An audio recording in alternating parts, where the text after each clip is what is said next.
Welcome to the Poultry Leadership Podcast. I'm your host, Brandon Mulnix. I am glad that you're here with us today. And when I say us, I have one of the industry legends. Today's guest is Jim Dean. Jim has done amazing things. He's won amazing awards, recognized in the industry, and he agreed to share some of the wisdom that he's gained over the years and his story. And so I'm not going to probably be talking too much in this one. We've got a lot of wisdom that's going to be shared with us today. So Jim, welcome to the show. Well, thank you. At first I was a little hesitant because I don't like coming off boastful or because that's just not who I am. My story, I think, is unique, and so I was willing to share it with the industry and people that listen to this podcast. So thanks for the opportunity. Well, Jim, I'm going to admit you were on my short list of people when I decided to start this podcast, of people that if I could just capture a moment of what you've been able to do and what you've been able to learn with the future leaders, I think we're all going to grow because of your willingness to share the story. So Jim, tell me about Jim Dean. Where did you start with the story? Well, I didn't have your typical childhood that probably most people went through. My father was a construction worker, construction supervisor, and so for the first 6 years of my life, we have every 3 months or 4 months the job was completed. We lived in a little travel trailer pulled behind a sedan, and we went to job site to job site. For example, my dad built the water cooling tower on the United Nations building in 1953. So I would have been in New York in 1953 living in a little travel trailer. One of the jobs was in New Orleans when I started kindergarten in New Orleans. But then the job was done, so I actually was a kindergarten dropout. Jim couldn't continue on this gypsy life, and so we settled in my father's hometown in Texas. Then when I was 13, my parents decided to divorce. My mother and I moved to Iowa from where her family was from. My dad was ultimately killed in a car accident when I was 15 years old, so I never got a chance to reacquaint with my father. When we moved back to Iowa, of course, my mother wasn't working. She had to find a job in Des Moines, Iowa. I lived with an aunt and uncle and went to school in Pella, Iowa. Friday afternoons after school, I'd hitchhike to Des Moines in 8th grade to be with my mother on the weekends, and then she'd take me back to Pella. We were having difficulty struggling financially, and so at 16, I decided to leave high school and go to work.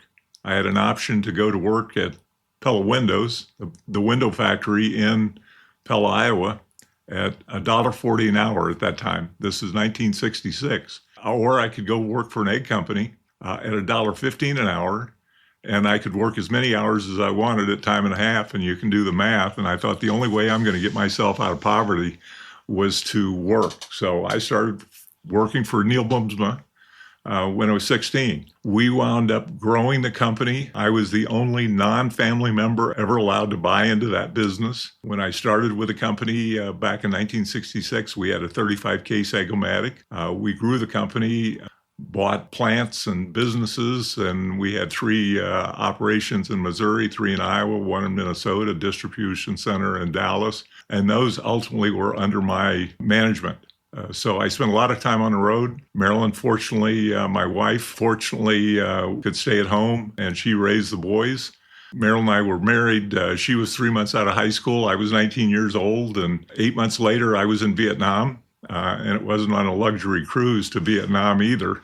So I've learned a lot in the business. I was in management. I was in my first job when I started with Bumsma's when I was 16 years old was cleanup. And I'd pack eggs, individually pick up the eggs and put them in egg cartons. I worked in accounting. I worked in sales management. So I spent 27 years with the Bumsma Company. That's really was my education. I've got a PhD in the School of Hard Knocks because of that education. That gets at least started from my youth to later on probably into the 90s. So Jim, I remember you sharing a story about coming home from the military and having to make a choice of either going to school or working in the farm. Can you elaborate on that one?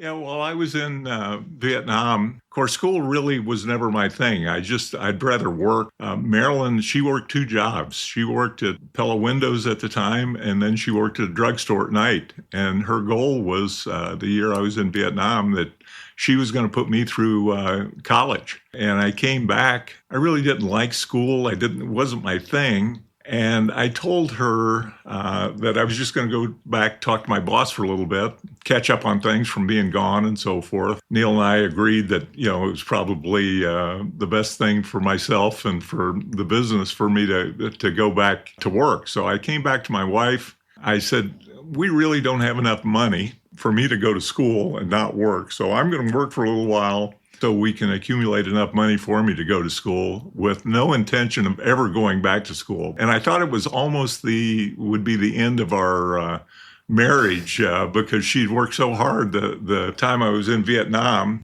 We've been married 56 years, so it's been quite a trek for us. It's been quite an amazing journey. Our love for each other has been amazing. And I always think back how life would be so different if I had decided to go to school and go back and get a degree. Sometimes I feel a little remiss that I didn't, but I think for the most part, I think everything turned out all right. Yeah, it seems like you've made a few good choices along the way, and she did stick with you all these 56 years, and you've got 3 amazing sons.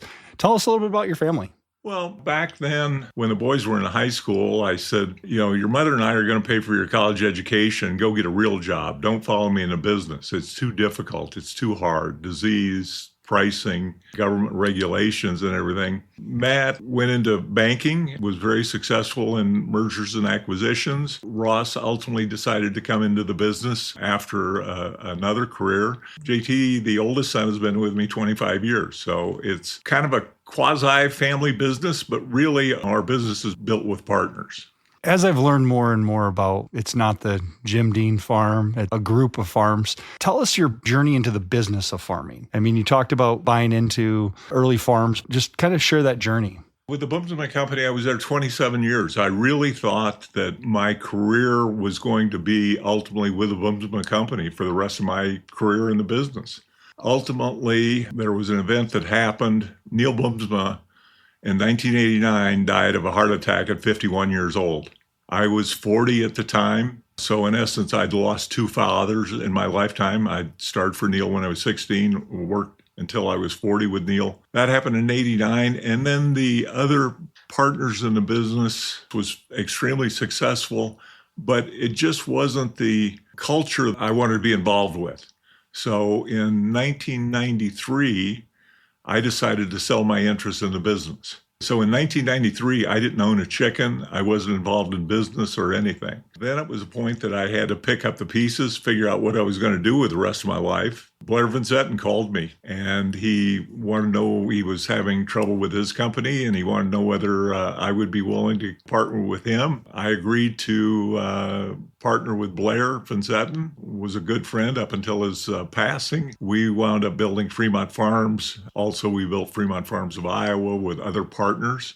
Because at the time when I sold my interest in the business in the Bumsman Company, I had a buyout, but it wasn't substantial enough that I was going to go out and build large farms and so forth. So I had to find partners that were like-minded, understood animal agriculture, and had the same value system for the most part that I did. And that was extremely important, to find partners that had that same value system that Neil Bumsma had instilled in me many, many years ago. I'm just one of these entrepreneurial spirits that if I think I can make something work, I'll try and do it.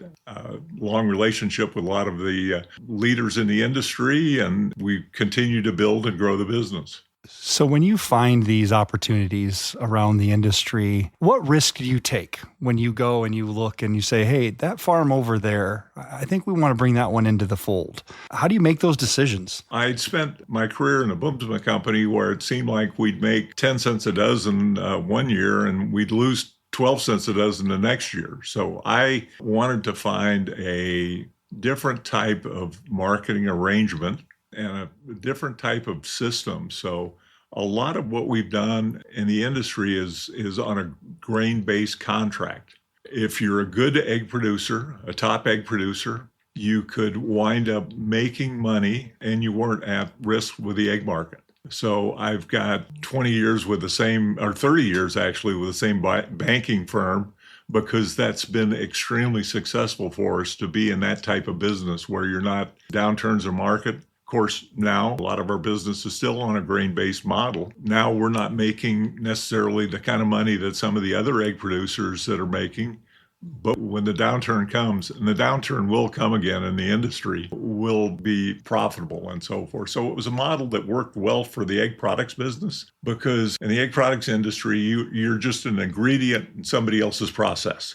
Whether that's a jar of mayonnaise, whether that's a breakfast sandwich, or whether that's ice cream, you're just an ingredient. The industry was really looking at more of a stable type pricing mechanism rather than the volatile fluctuation of the market. It was something that we were able to grow our business on and be very successful. We still use that model today on a large portion of what we do. We've found that even some of the large retailers now are starting to use that type of model.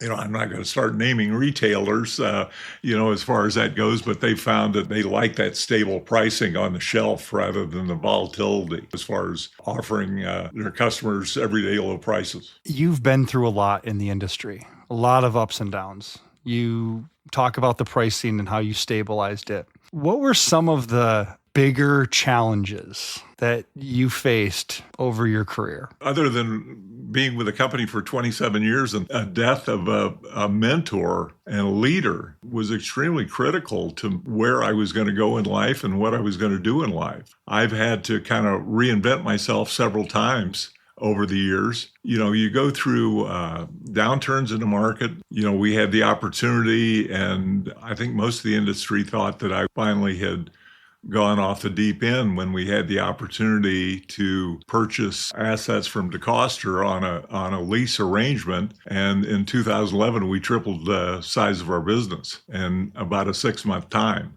from what we were doing. Our partners all went along with us. And at that time, Steve Boomsma, Neil Boomsma's son, Brian Boomsma, who would have been a nephew of Neil, I called those guys up and I said, hey, you want to get back in a business? You want to get back into this? And both of them said, we're in. And along with some of the other partners that I'd been involved with for many years also said, we're in. And so, we're looking at really an extremely difficult time when you take over a business like that and triple the size of your business. One of the big mistakes I made on a lease purchase arrangement was I thought it would be easier to change the culture.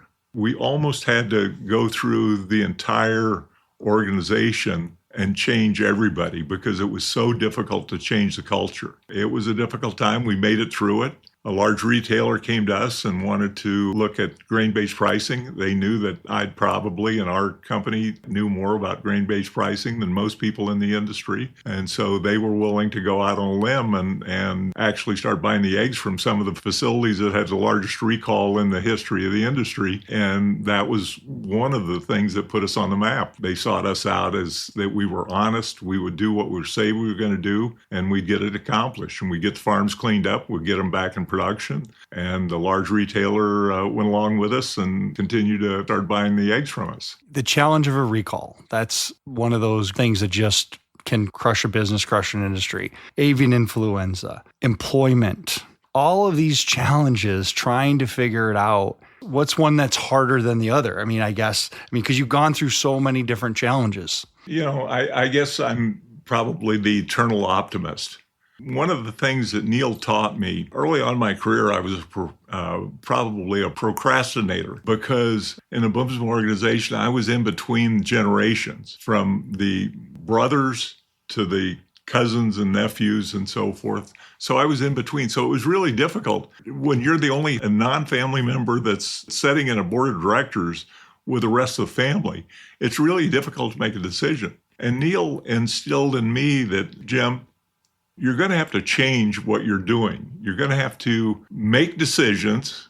And he said, if it's the wrong decision, we'll go back, we'll figure out how to fix it, and then we'll take care of it. And that's kind of my process all the way through, that don't procrastinate. The people that look at things and say, well, I wish I would have done that, are the ones that probably aren't successful. Well, I'm one of these that I always figure that I'll figure out how to get it accomplished and how to get it done. And that's been a big part of us growing the business. The first contract, 7-year long-term contract that was signed on a grain-based, I'm thinking, I've got the contract in front of me, ready to sign my name on. I'm thinking, do I have everything covered here? Do I have everything that all the costs are included? One thing that wasn't included in the early contracts was avian influenza.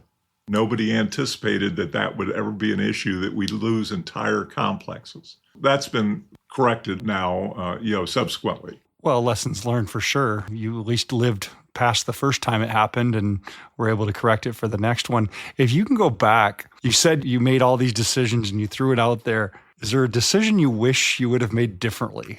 Boy, that's really a hard decision, because for me, I generally don't look back on decisions, good or bad. I just keep moving forward on decisions.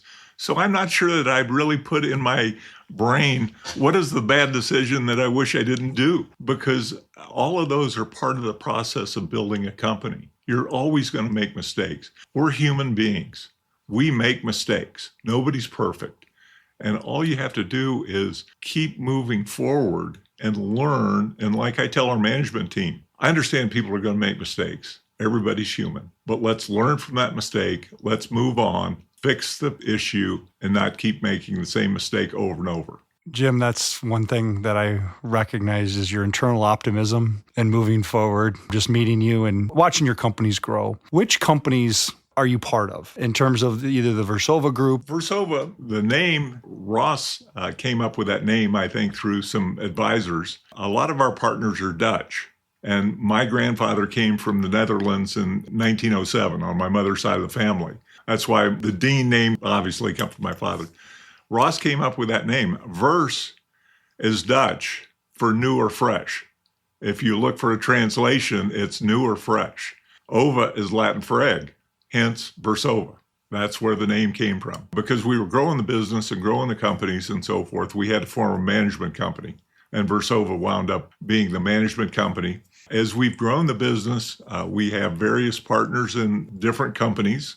You know, some partners decide that lifestyle changes or their risk tolerance might be different. Some of the companies are less risk adverse. Some are more risky, being on the open market and so forth. So we had to structure our business around the Iowa corporate farming law. That's why you probably have never seen Cal-Maine as a corporation come into Iowa, because of the Iowa corporate farming law. It's not allowed. You can try and structure around. So I've structured all of our businesses as LLPs, limited partnerships, and so forth. As we've acquired companies, we didn't change the name. We kept virtually all of the company names that we've acquired over the years, whether that's Morning Fresh or Oakdale or Willamette. Of course, Center Fresh Group, Hawkeye Pride.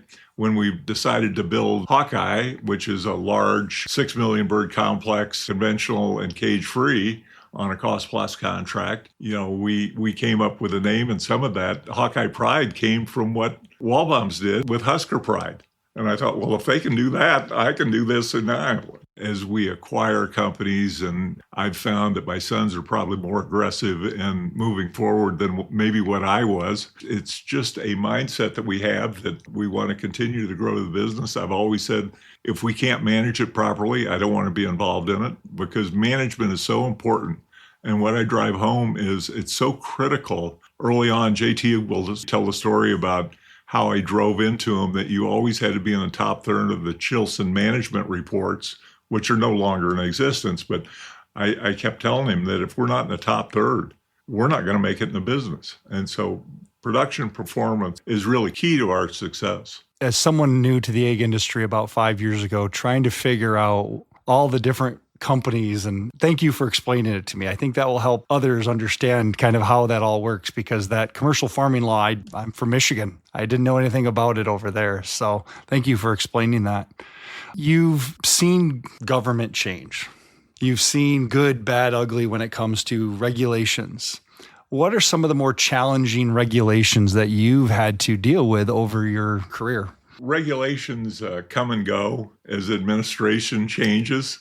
So it's probably difficult to try and pinpoint any particular regulation that comes to mind that is an issue. You just have to deal with it as they come at you and trying to figure out what you do. There for a long time, OSHA was a big problem. It still is a big problem. That's why I preach to our management team that safety is extremely important. I take it personally. If somebody loses an eye or a limb or a finger or a life, I take it personally because I don't ever want to be involved in that. So we are very critical to make sure that we're OSHA compliant. We make sure that we e-verify everybody because I want to make sure that we have a stable workforce or as stable as possible. We e-verify everybody in our companies. I mean, you hit on a couple of them, OSHA and the immigration stuff and giving back. I've got to witness the Versova family of farms and the way that they do their giving back. Where does that come from? For me, I go back to my history. I go back to what are my roots with the Boomsma Company. When I was a partner in the Boomsma Company, it was a requirement that of the earnings that were earmarked for your percentage of ownership, you had to give 5% to charity. It was a requirement. You can name any charity, whether it's a church, whether it's a heart association, or whatever it may be, but you had to give 5% of those profits back. Now, I couldn't bring that philosophy necessarily to a group of partners that weren't necessarily like-minded on how they wanted to, because whether they wanted to do personally or whatever. But we just feel that it's important to give back to the communities, and we try and do it. We have formed Versova Foundation, Community Foundation. We're involved in some work in Mozambique on school systems and vocational schools where we were involved with taking young adults out of the villages, teaching them business management and agriculture. They get a little plot of land. They can sell their vegetables in the local villages. And so we hope that we're actually educating the next leaders in that organization, that country, because Africa is obviously extremely unique. A lot of people put a lot of capital and investments and contributions into Africa, but it winds up going into graft, corruption, and doesn't get down to where it's actually helping people. And there needs to be more work by people that are willing to put boots on the ground and actually do things and educate people and so forth. So that's why we're involved in those things. Our foundation has 4 pillars, and that's youth education, agriculture, and first responders and so forth, and others. So it's just our way of trying to give back and improve the communities that we have operations in. No, and you guys, I think, give back in other ways through, I know a number of your partners support Iowa State University, and I mean, your group, you've given a lot. When it comes to things that you're most proud of, what is one moment you're just really proud of? It's our team. It's our people.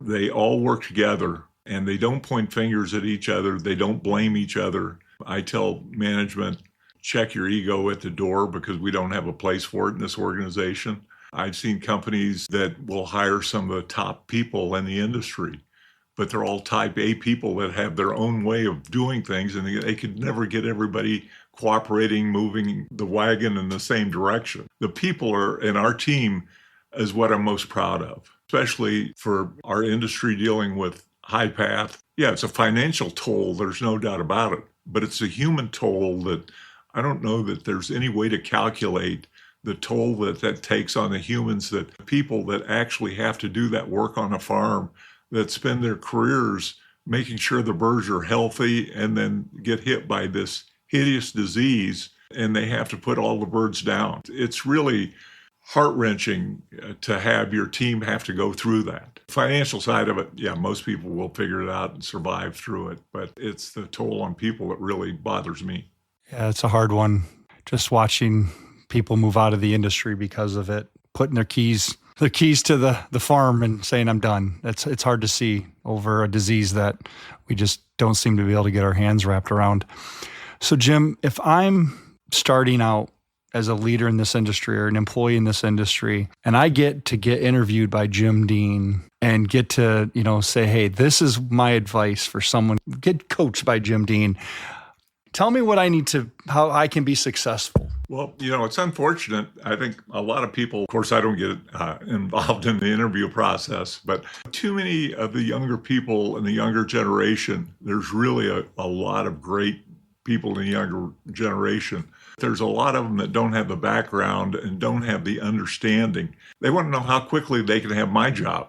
How quickly are they going to move up the ladder? I moved up the ladder by proving myself. Obviously, Neil Bloomsma saw something in me to allow me to be the only non-family member ever allowed to buy in a business. And that was because of hard work and dedication and doing what it took that the company needed to do to get the job done. The advice to younger people are make sure you understand that animal agriculture is extremely difficult. It's not pretty. You're going to be in it 365 days a year. That plant doesn't shut down for Christmas. You get the phone calls in the middle of the night that the building's on fire and you have to get up and take care of emergencies that happen, or a tornado hits, or avian influenza hits. Make sure you're mentally prepared for those kind of challenges. And a lot of people aren't. A lot of young people want that 9-to-5 job and they don't understand it. That's why one of our pillars is to educate and support young people that want to go into animal agriculture, because we don't have that talent to draw on that maybe we did years ago. I mean, as we get farther and farther away from our ancestors or my ancestors that taught me hard work was extremely important, we're getting farther and farther away from that. I mean, it used to be that I could hire high school kids that wanted to work after school or wanted to work on Saturdays. One of my first jobs besides cleanup was going with a route truck driver and picking up 2 to 5 cases of eggs from every farm. And we'd spend the entire day picking up 200 cases of eggs to process the next day and so forth. So, it's going to be extremely difficult, more difficult to get started in the business. I wouldn't recommend anybody take my career path that I started in the industry, because I'm not sure it would work in this day and age. I just coach somebody to make sure that they're mentally prepared for that. You can think you are, but until you go through it, are you really prepared for the challenges that will come at you? Because whether it's the management team that deals with high path or the first person or the last person that was hired, they're all going to deal with it. We make a policy in our company. We don't lay people off when we lose a farm, because we want to keep everybody employed. When we repopulate, we've got a fully trained and very loyal crew, so we keep everybody employed through that downturn. So the third generation of Deans are coming up through the farm. I got to meet your grandson this last summer. Does he get any special treatment, or does he get actually a harder job because he's a dean coming up through one of the farms? I'll answer you this way, and JT's probably not going to be happy with me, but I'll tell the story on JT. When I hooked up with Blair Van Zetten at Oskaloosa Food Products, he worked at Oskaloosa for the summer when he was in college, and he was given some of the most difficult, backbreaking, hardest jobs that were there. And he came home one night, came back to the house, and he'd been busting up concrete in a cooler on a floor that had to be repaired. He goes to his mother and says, "Look at me. I've got dust all over me. I've been, breaking up concrete. I could be working at Taco John's." That was kind of one of those father-son training moments. Do you have the wherewithal to do that? I think I'm pretty confident that James, my grandson, is not given any preferential treatment. What they're doing is they've got him working, whether that's in the manure line, whether that's in cleanup, whatever. He's learning the entire business. He's learning all the operations. But I'm pretty sure that his father's told the leaders out at the farms, you don't give him any preferential treatment, because he won't learn what the business is all about and whether he's got the staying power to stay with the business. Well, I've seen your managers at the golf outing not give him any preferential treatment whatsoever. Boss, it's the boss's son, but it's good to see him coming up through the farm. And I think it's important for the new people to come into the business. And I said this at the UEP meeting in Colorado, whether it's male or female. You have to learn the business from the ground up. Even though your mother and father maybe started the business and grew the business and so forth, you can't come in as an executive because you won't relate to the rest of the people. You won't relate to the rest of the team members unless you learn the business. And that's what James is doing now. Now, whether he decides to come back in the business or not, or whether we as partners decide for him to come back in the business and whether he can add value to the business, that's a decision that we'll have to make. But people that come in, especially with the owner's family members, they have to make sure that they learn the business.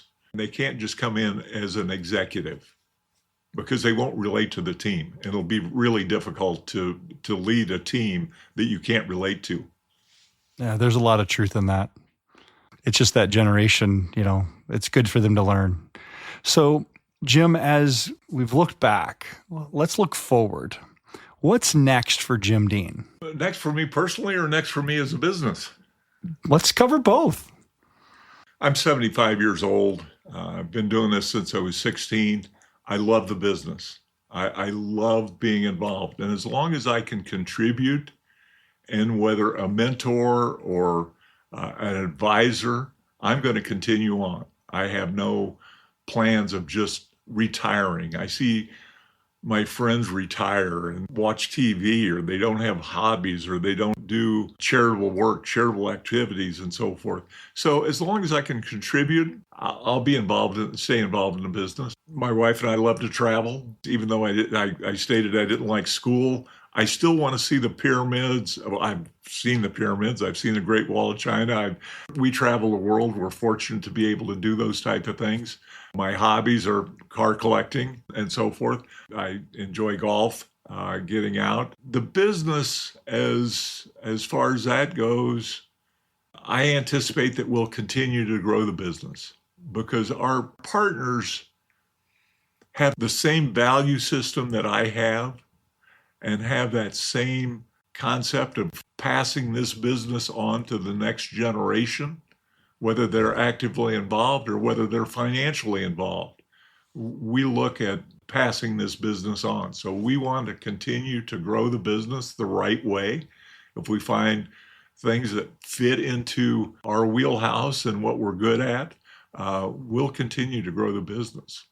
Is there anything that you can share with the industry that they might not already know about you? A hobby or something that you're just like, I bet you the industry doesn't know this about me. Most of the industry, I think knows that I'm an avid card collector. I'm an avid coin collector. Coins are one of my big hobbies. My father, years ago, when he was traveling a lot, he would bring coins from various, so he got me started at a very young age into coin collecting. We like to do charitable functions. I'm a partner in Odyssey Aquarium down in Arizona, which is a little unique to be in Odyssey Aquarium. But when we built that, it's built on an Indian reservation. And I'm thinking, I got to deal with animal activists in the industry. I'm not sure I want to deal with animal activists because of an aquarium. Well, come to find out, if you lease land from and I think this is, I think we've got somebody in the industry that happens to have a farm on the Indian reservation in Arizona. You can't demonstrate on Indian reservation. It's a federal law against demonstrating, so they don't have to deal with any animal activists. Also, my wife has an art gallery in Scottsdale, in Old Town. And so she's extremely interested, involved in that art gallery. And she's got me chasing around to this art exhibit in San Diego, and she was in Florida. So we were up in Montreal to one of the artists up in Montreal that has a studio and a gallery up there. That keeps us involved, in different things. So I've done some diversification rather than the egg industry to keep me active and keep me interested and so forth. So, well, I've had the pleasure of touring your art gallery there in Scottsdale, and there's great pieces of art there. And I think of Jim Dean, the chicken farmer, Jim Dean, the art collector. They don't typically go hand in hand. But when I see you light up as you talk about your cars and your car collection, and I'm so glad that JT shared that with me a couple years ago, let me see under the hood, so to speak. And what a beautiful car collection you have. Is there any last minute words of wisdom that you want to share with the industry? The industry has really great people in it. They are all hardworking individuals, and it's almost to me a brotherhood or a sisterhood. Will we fight each other in the retail side of the business or the wholesale side of the business, but will we come together in AEB or UEP and work together for a common goal? Certainly, and that takes people that are willing to do that type of work. I said early on in my career, if I'm going to be involved in the business, I want to be involved helping making the rules and regulations, whether that's dealing with government elected officials. Governor Kim Reynolds has been to my car collection. We've done a lot of various fundraisers for her, for Randy Feenstra, so I can get to know. We've had Mike Pence here. We've had Nikki Haley here. I've had Tim Scott here at the car collection, where we talk about life and we talk about rules and regulations and so forth. I've always wanted to be involved in the rulemaking, whether it's at the legislative side of it or whether it's at the industry side of it. And I think UEP is a tremendous organization. AEB is a tremendous organization to promote the industry. And I just hope people stay involved, stay engaged in that process, and it'll be for the betterment of the industry. Well, Jim, thank you for allowing me this time to interview you. Well, you're certainly welcome. I mean, I've told my story many, many times over the years, and people look at me like, really? I'll do that when we go to employee appreciation. I'll speak to our team members, and they'll look at me like, you started at 16 on cleanup. That's just my history. I was just fortunate and blessed. I've told a lot of people that I've got guardian angels sitting on both sides of my shoulders, helping me along the way. And I think it's my faith that has pulled me through some of the crisis and dealing with this, treating people properly and fairly. And I think that's extremely important to do that and give back. Well, podcast listeners, I know how much I was blessed to be able to have this interview, and I'm sure you're blessed as well. Thank you for listening to this podcast. Please, as we go out throughout the day, share this podcast with the industry. Help share the stories that make this industry so great. People like Jim and Jim's partners, and we're just talking, that's just the Versova group of families. And there's so many more throughout this great United States that work every day to feed the world. And if you're listening to this, more than likely you're part of that family. I just can't go out without saying thanks to Prism Controls for allowing me this opportunity to come out and sit down with Jim and just hear his story. So please check out Prism Controls online, prismcontrols.com. Say thank you to their leadership so that way they know that you want this to continue. Have a great day.